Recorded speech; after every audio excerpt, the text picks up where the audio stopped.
Tollywood rowdy hero Vijay దేవరకొండకు ఉన్న craze గురించి చెప్పక్కర్లేదు. ఇటీవలే ఫ్యామిలీ స్టార్ మూవీతో ప్రేక్షకులను అలరించిన విజయ్ ఇప్పుడు చేతి నిండా సినిమాలతో బిజీగా ఉన్నారు.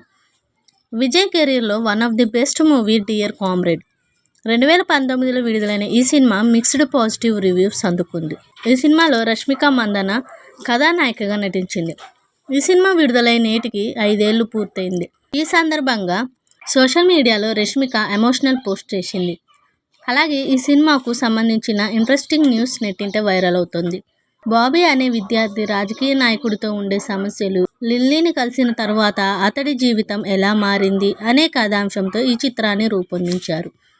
అయితే ఈ సినిమాలో విజయ్ దేవరకొండ తల్లి కూడా నటించారని చాలా మందికి తెలియదు. డియర్ కామ్రేడ్ సినిమాలో విజయ్ దేవరకొండ తల్లి మాధవి అతిథి పాత్రలో కనిపించారు. ఈ సినిమాలో కాలేజీ లెక్చరర్గా కొద్ది సమయం కనిపించారు మాధవి. అయితే ఈ మూవీలో ఆమె కేవలం నిమిషాల వ్యవధిలో కనిపించడంతో ఎవరూ అంతగా గుర్తుపట్టలేదు. ప్రస్తుతం ఇందుకు సంబంధించిన న్యూస్, ఫొటోస్ నెట్టింట వైరల్ అవుతున్నాయి. డియర్ కామ్రేడ్ విడుదలై నేటికి 5 ఏళ్లు పూర్తి కావడంతో ఈ మూవీ ప్రయాణం తనకి ఎప్పటికీ గుర్తుండిపోతుందని చెప్పుకొచ్చింది రష్మిక. షూటింగ్ ప్రారంభమైన రోజు నుంచి నెలల తరబడి క్రికెట్ ట్రైనింగ్, గాయాలు, భావోద్వేగ క్షణాలు ఇప్పటికీ తనకి గుర్తున్నాయని ఈ చిత్రాన్ని ఆదరించిన ప్రేక్షకులకు ధన్యవాదాలు తెలిపింది.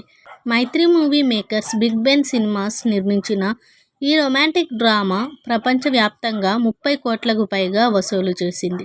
ఇదిలా ఉంటే ప్రస్తుతం రష్మిక చేతి నిండా సినిమాలతో బిజీగా ఉంది.